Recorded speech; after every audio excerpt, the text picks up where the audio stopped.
ವರ್ಷಗಳ ನಂತರ ನಡೆಯುತ್ತಿರುವ ಚಿಕ್ಕನಾಯಕನಹಳ್ಳಿ ತಾಲೂಕಿನ ಉಳಿಯಾರು ಹೋಬಳಿ ಕೆಂಕೆರೆ ಗ್ರಾಮದ ಇತಿಹಾಸ ಪ್ರಸಿದ್ಧ ಶ್ರೀ ಚನ್ನಬಸವೇಶ್ವರ ಸ್ವಾಮಿಯ ರಥೋತ್ಸವ ಇಂದು ವಿವಿಧ ಧಾರ್ಮಿಕ ಕೈಂಕರ್ಯಗಳೊಂದಿಗೆ ಸಹಸ್ರಾರು ಭಕ್ತರ ಸಮ್ಮುಖದಲ್ಲಿ ಅದ್ದೂರಿ ಮಹಾರಥೋತ್ಸವ ಜರುಗಿತು.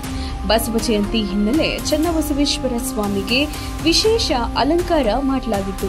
ಇಂದು ಮುಂಜಾನೆ ಮಹದೇವಮ್ಮ ಚನ್ನಬಸವಯ್ಯ ದಂಪತಿಗಳು ರಥಕ್ಕೆ ಪುಣ್ಯಾಹ ಕಾರ್ಯ ನಡೆಸಿ ಕಳಸ ಸ್ಥಾಪಿಸುವ ಮೂಲಕ ರಥೋತ್ಸವಕ್ಕೆ ಚಾಲನೆ ನೀಡಲಾಯಿತು.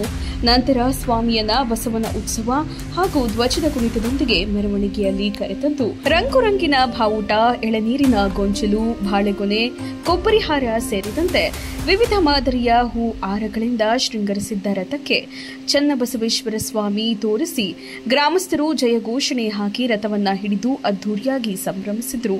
ಮಹಿಳೆಯರು ಹಾಗೂ ಮಕ್ಕಳು ಸೇರಿದಂತೆ ವಿವಿಧೆಡೆಯಿಂದ ಆಗಮಿಸಿದ್ದವರು ರಥದ ಗಾಲಿಗೆ ಕಾಯಿ ಹೊಡೆದು ಪೂಜೆ ಸಲ್ಲಿಸಿದ್ರು. ಜಾತ್ರೆಗೆ ಆಗಮಿಸಿದ್ದ ಭಕ್ತಾದಿಗಳಿಗೆ ಪಾನಕ, ಫಲಹಾರ ಹಾಗೂ ಉಪಹಾರ ವ್ಯವಸ್ಥೆ ಕಲ್ಪಿಸಿದ್ದರು.